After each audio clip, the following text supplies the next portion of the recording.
प्रिय छात्रों, आज हम आपकी पाठ्य पुस्तक में संकलित मैथिली शरण गुप्त के द्वारा रचित यशोधरा महाकाव्य के काव्यत्व पर विचार करने जा रहे हैं। आपकी पाठ्य पुस्तक में यशोधरा का एक संक्षिप्त अंश पाठ्यक्रम में शामिल किया गया है।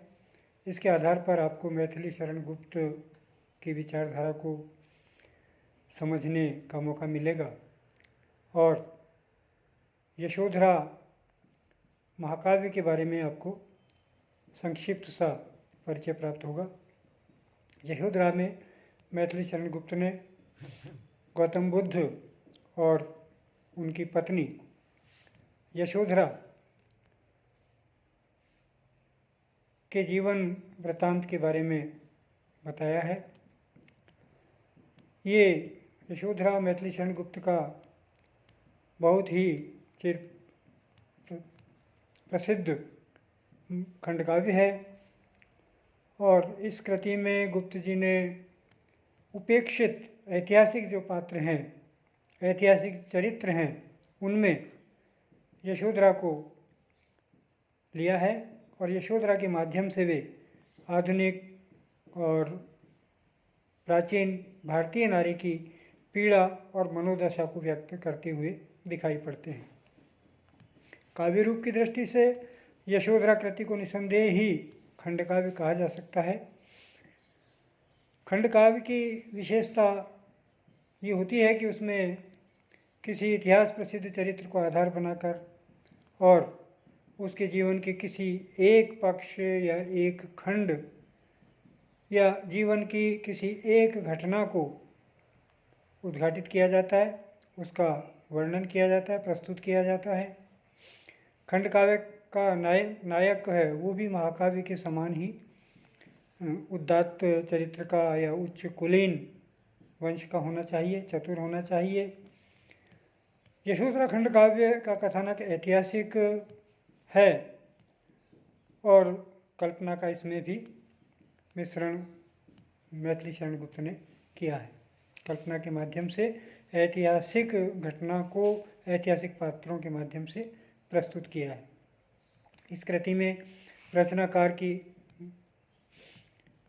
ने ऐतिहासिक घटनाओं के एक प्रमुख घटनाक्रम को इसका कथानक बनाया है, जिसमें यशोधरा और गौतम बुद्ध यशोधरा को सोते हुए छोड़ करके सिद्धि प्राप्त करने के लिए चले जाते हैं।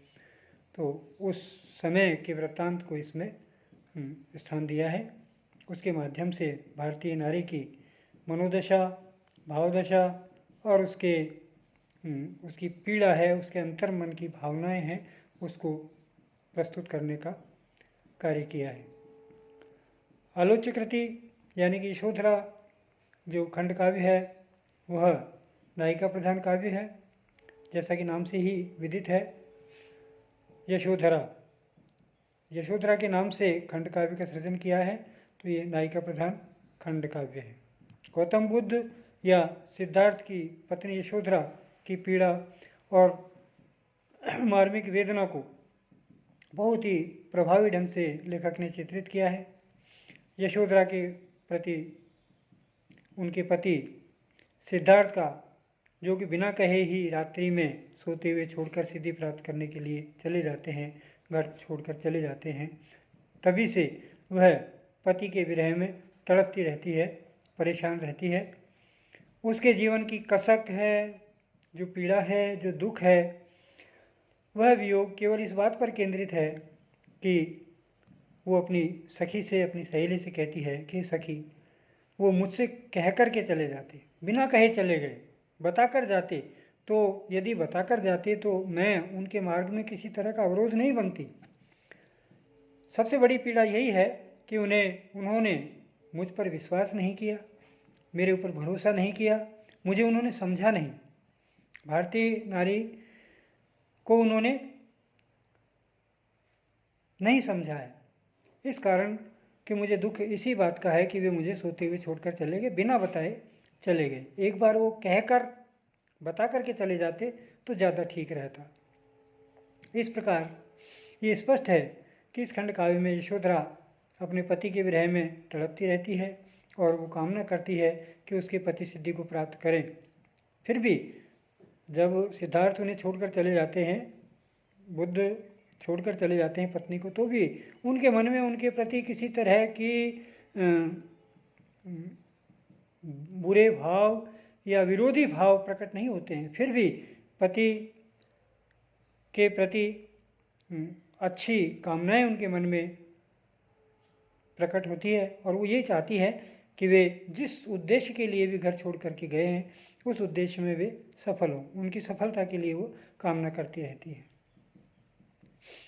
और कि वो चाहती है कि जिस सिद्धि के लिए मेरे पति ने घर छोड़ा है वो सिद्धि प्राप्त करें और मेरे विरह दुख से व्यथित न हो। विरह दुख यशोधरा को हुआ है तो वो ये मानती है कि हमें बेटे सहित अपनी पत्नी को छोड़ने का दुख उन्हें भी हो रहा होगा या हुआ होगा, तो वो ये आशा करती है कि उन्हें इस बात से दुखी होकर के कि वे हमें छोड़ गए हैं, इससे वो व्यथित नहीं हो, दुखी ना हो। वे जिस लक्ष्य को लेकर गए हैं उस लक्ष्य की प्राप्ति में अपना ध्यान लगाए, यही वो कामना करती हैं। और कहते हैं यदि वे गए हैं तो एक न एक दिन जरूर कुछ अपूर्व, अभूतपूर्व, अनुपम लेकर के लौटेंगे। लेकिन मैं उनका जब लौटेंगे तो मैं उनका स्वागत कैसे करूँगी, क्योंकि जाते समय सिद्धार्थ ने उनका विश्वास ही नहीं किया, कहकर नहीं गए, तो अब तो वह परित्यक्त हो गई है, तो किस मुँह से, किस भाव से वो उनका स्वागत करेंगी जब वे लौट कर आएंगे तब। तो इस पेशोपेश में वो महिला है, यशोधरा है। विदा नहीं लेकर उन्होंने उनसे स्वागत के अधिकार से भी वंचित कर दिया है। यदि विदा लेकर चले जाते तो कम से कम लौट के आते तो बड़े ही सहज भाव से और बड़ी उमंग के साथ अपने पति का स्वागत करती, सत्कार करती। तो अब उस लायक भी उन्होंने उसे नहीं छोड़ा है। ये उनके मन की हार्दिक मन की पीड़ा है, वे ऐसा सोचती हैं। वियोगिनी यशोधरा पति के वियोग में आंसू बहाती रहती है, तो पुत्र राहुल के प्रति अपने उत्तरदायित्व का पालन भी वो करती है।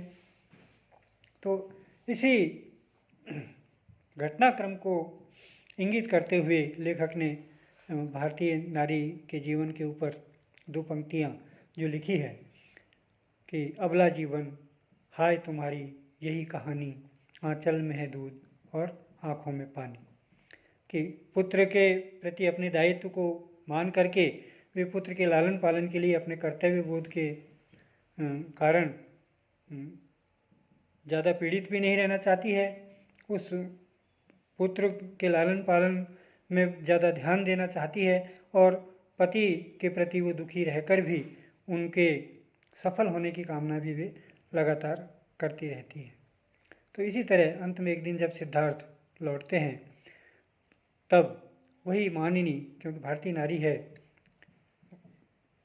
अपने गौरव को जानती हैं, तो वो माननीय यशोधरा उनके दर्शनार्थ नहीं जाती है, उनको दर्शन करने के लिए नहीं जाती है।